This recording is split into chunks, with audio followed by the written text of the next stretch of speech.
Hello dear students. हम discuss कर रहे हैं आपका इलेक्ट्रोकेमिस्ट्री और आपका जो आज का टॉपिक है वो होगा आपका फैराडे लॉ ऑफ इलेक्ट्रोलाइसिस। ठीक है, तो स्टार्ट करते हैं आपका Faraday's law of electrolysis.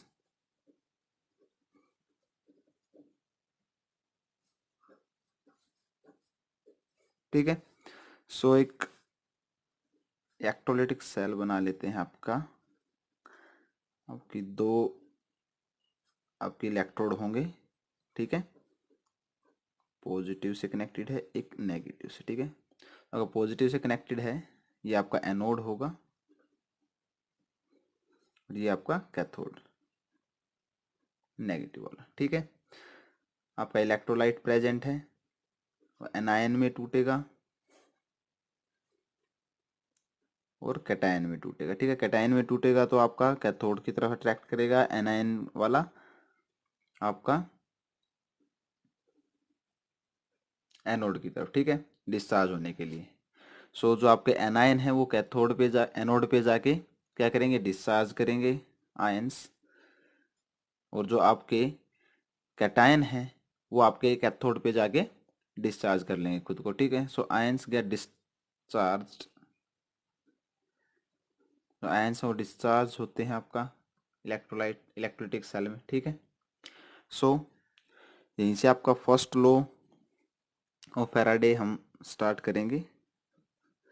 Total आपके टू लॉज हैं फैराडेज के, तो फर्स्ट वन आज हम डिस्कस करेंगे आपका first law.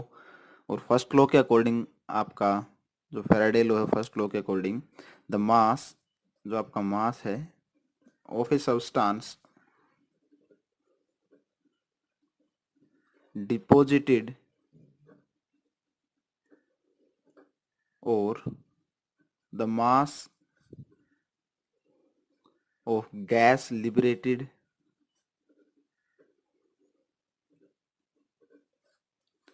at a particular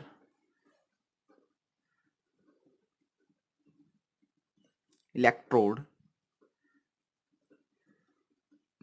is directly proportional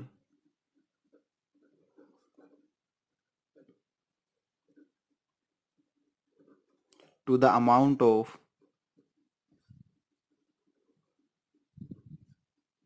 charge passing through solution।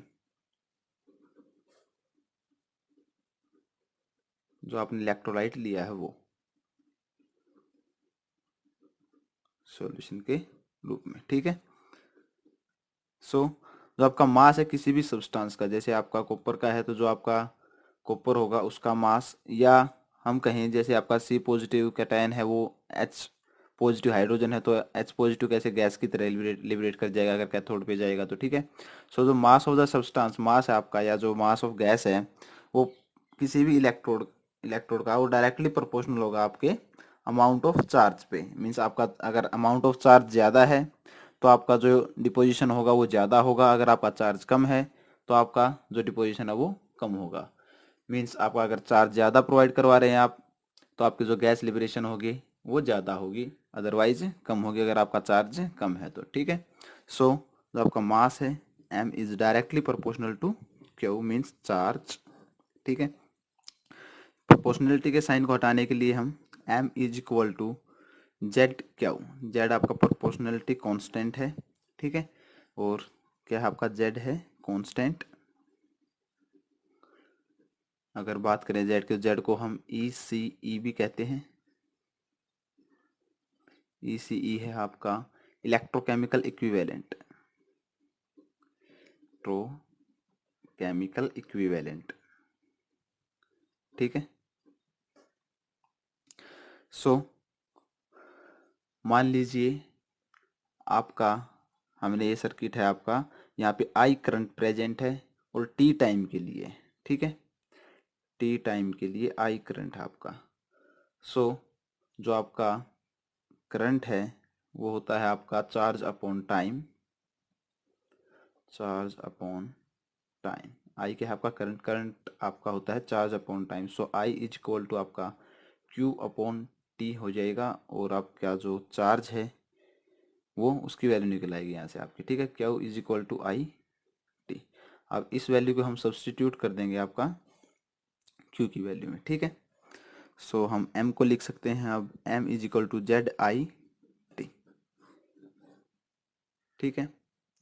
आपका जो z है ये डिपेंड करेगा कैटायन और एनायन पे। अलग अलग कैटायन एनायन के लिए आपकी z की वैल्यू अलग अलग रहेगी, ठीक है। Depend upon cation and anion, ठीक है।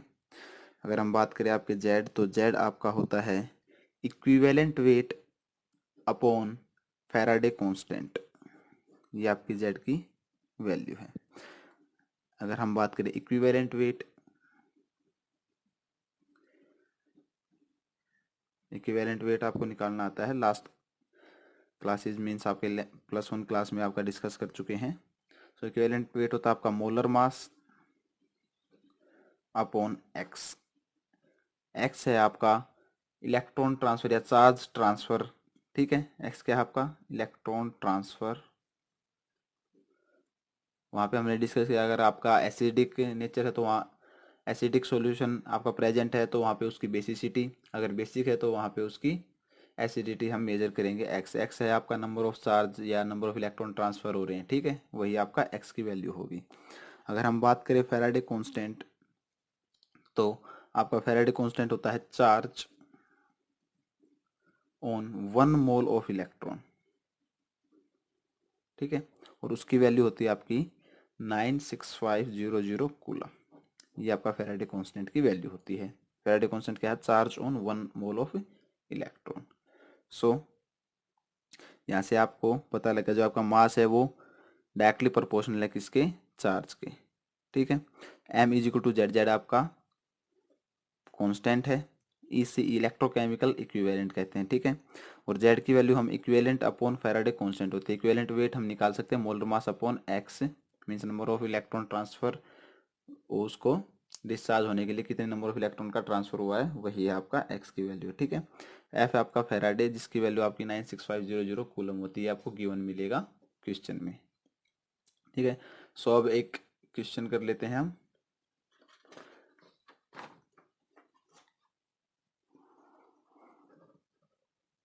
Question, find the amount of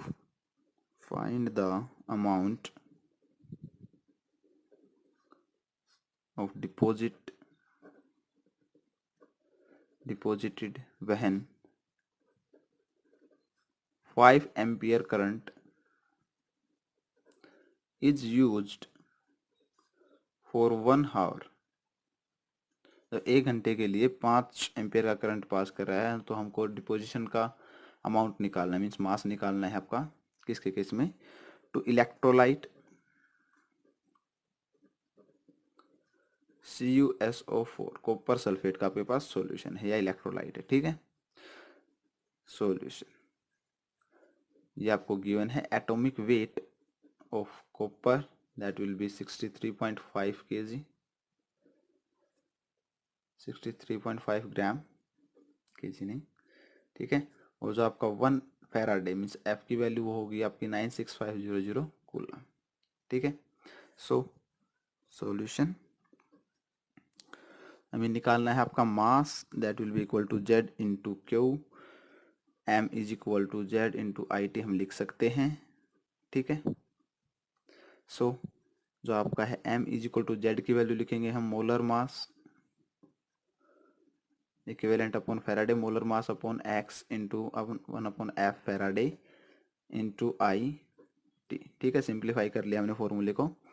अब यहाँ पे हम मोलर मास किसका, कॉपर का डिस्कस कर रहे हैं, कॉपर का निकालना है तो कॉपर का लिखेंगे 63.5 अपॉन यहाँ पे number of charge electron transfer, आपका कॉपर है Cu2 पॉजिटिव, ये जाएगा आपका कैथोड पे, कैथोड पे जाके आपका Cu2 पॉजिटिव प्लस 2 इलेक्ट्रॉन और आपका Cu बना लेगा, ठीक है।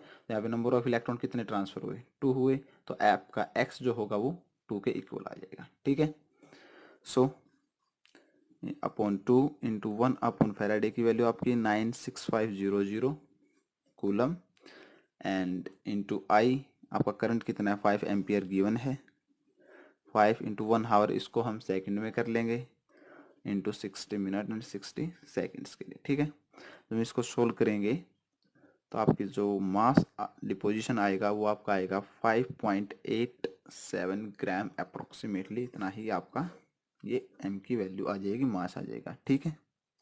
सो ये था आपका क्वेश्चन आपके फर्स्ट लॉ ऑफ फेराडे के ऊपर, ठीक है।